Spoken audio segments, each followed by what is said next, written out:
আজ আমরা আলোচনা করব এক ঐতিহ্যবাহী ঈদগাহ সম্পর্কে, যে ঈদগাহ ঐতিহ্য বহন করছে শত বছর ধরে।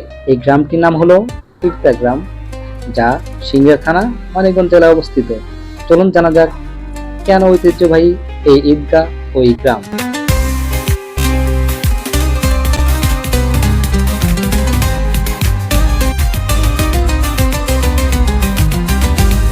এই গ্রামের ঐতিহ্যের সবচেয়ে ছোট যে কারণটা, তা হলো এই গ্রামের মানুষ শান্তিপ্রিয়, সুশৃঙ্খল, নম্র, ভদ্র এবং একে অপরের সাথে খুবই আত্মীয়তা সুলভ, বন্ধুসুলভ আচরণ করে থাকে।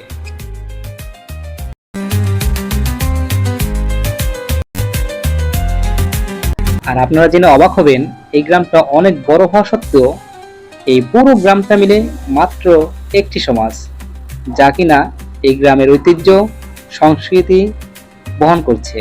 শত বছর ধরে এই গ্রামটি এক সমাজে প্রতিষ্ঠিত, যা কিনা বাংলাদেশের ইতিহাসে খুবই বিরল।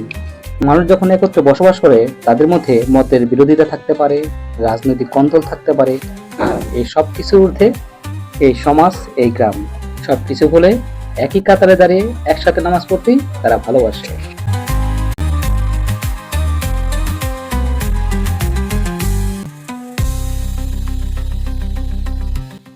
তবে শত বছর ধরে এই ঐতিহ্য ধরে রাখা খুব একটা সহজ কাজ নয়। এই ঐতিহ্য ধরে রাখার জন্য অবদান রয়েছে এই গ্রামের মুরব্বী আর কিছু যুব সমাজ।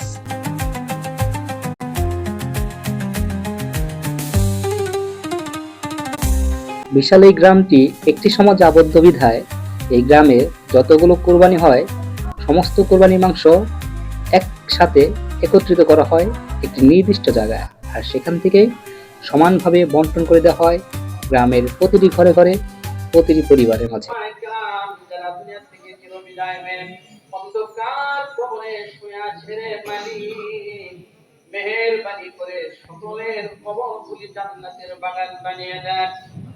শুধু সমাজ ব্যবস্থা নয়, এই গ্রামের সৌন্দর্য মানুষকে বিমোহিত করে।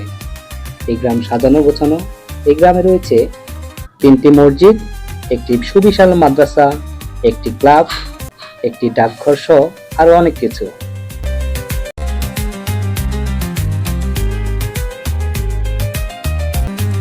ঈদগায় ঈদের জামাত শেষ করে সবাই একত্রিত হয়ে অবস্থানে গিয়ে মুহূর্তের জন্য দোয়া করো এই গ্রামের মানুষের ধর্মীয় সংস্কৃতি।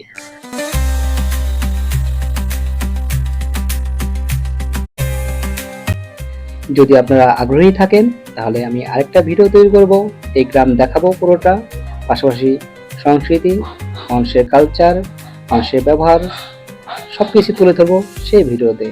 সেই পর্যন্ত ভালো থাকবেন, সবাইকে জানাই ঈদ মোবারক।